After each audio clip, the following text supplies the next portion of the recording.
Hi, welcome to Mobilize Hope. How are you feeling today? Let's talk about it. Today, I want us to talk about coping and resilience. What is something that you were once told or expected to just get over that really sat with you for a long time? You don't have to share a long, deep story. You can even just give me one word of what it was. For me, for example, it was grief. And as I hope you know, grief comes in many ways. The grief that I'm talking about was a friendship loss. Have you ever had one of those? It can feel just as devastating losing someone to death as it does losing them to life circumstances, situations, growth, or our lives just simply going in different directions. So, what does it mean to be resilient? Does resilience just mean swallowing pain and learning to live past it or through it? No, it doesn't. It can mean not sitting in the pain, but allowing yourself to feel the pain so that you can learn something from it and move on in a stronger version of yourself. And what does it mean to cope? Coping is basically all of the things that you would do, all of the habits that you would form, and even the things that you would typically say to yourself over and over again to help you process all of the feelings attached to whatever it is that may have happened that you were expected to get over within a specific time frame. So, in my example of friendship loss, this was a really important and close friendship to me that I did not expect to lose anytime soon. So, when it happened, it felt surreal. It felt like it's something that shouldn't have been happening, and yet it was. So, in the beginning, after this friendship had ended, it became very challenging for me to get back into a routine where now this friend is no longer part of my life, whereas they used to be a central part of it. They had a very big role in my life. And it was tough. It hurt. It was painful. And it was something that I didn't really know what to do with. And so, for the better part of the breakup, I ignored all of the feelings.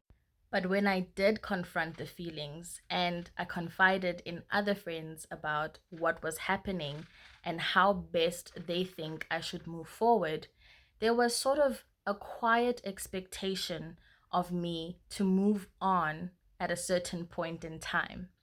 It's been a little over, I would say, a year that we were really friends with this person. And so it was tough for me to get back into that routine as quickly as I felt I was expected to. That leads me to how expectation can hinder the processes of coping, which can hinder the resilience. How? When we create expectations for ourselves after a traumatic event or a loss or any other mental health challenge that we might face because of life circumstances, lifing, we can create a secondary type of distress. For example, with the loss of my close friendship, I expected myself to be in one emotional place, whereas I was in another. If I was on level one emotionally, I had already set expectations for myself to be on level three, telling myself things like, I shouldn't be feeling this way anymore after maybe 4 or 5 months of us not being in constant contact, of me not being close to this person anymore. And that really distressed me even more. I was already feeling the emotional weight of this friendship having ended.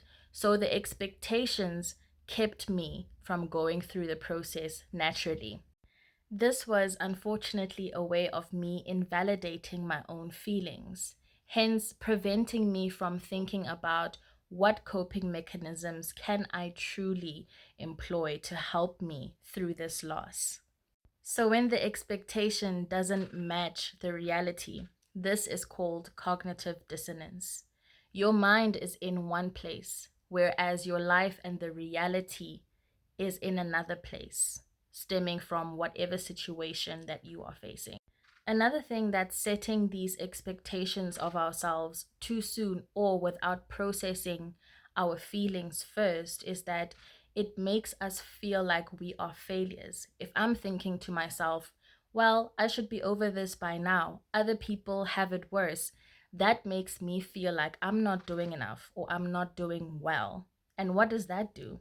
It strips away the compassion that I could be having for my situation and the grace I could be having for myself. It makes me believe, well, because I should be at point C, whereas I'm currently at point A, I need to find myself at point C somehow. And we neglect to then ask for help or seek support from people who could help us.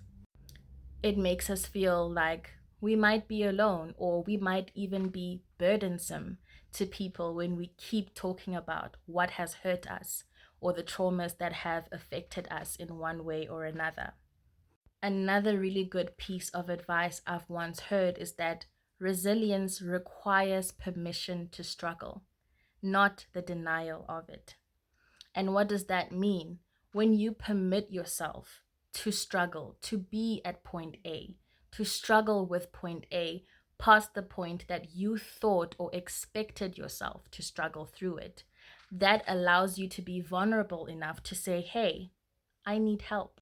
One other thing that setting expectations that are too high too fast, or setting expectations before you really deal with your emotions does, is that it makes your coping performative. It makes you lie not only to yourself about how you're really feeling and doing, but it makes you lie to other people around you who truly want to support you and understand what it is you're going through.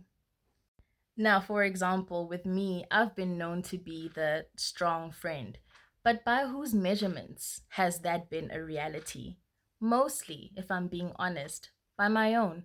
My friends have never really expected me to be strong past the point of dealing with things as they come. They've actually even complained that I don't speak enough about what it is I'm going through. A lot of the times they think that I'm doing better than I actually am. And that's something that had to change for me to really heal and to go through the process of healing, not only mentally and emotionally, but even to a spiritual level.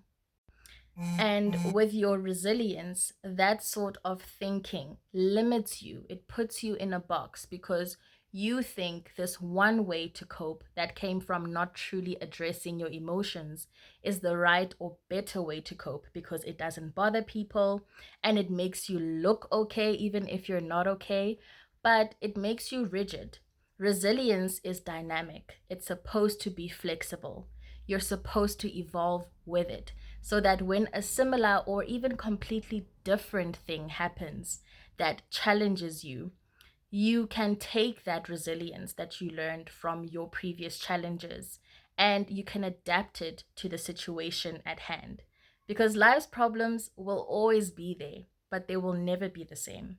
One final thing I wanted to address about expectations, coping, and resilience is that when you set expectations too early or you make expectations that are unrealistic for the time being, you block the capacity you have to make meaning out of whatever it is you can learn from the situation that you were expected to get over, either by yourself or by people around you. I really hope that this was helpful and that you've learned a couple of things about coping and resilience and meaning making in relation to expectations. Please drop a comment below and let's talk about it.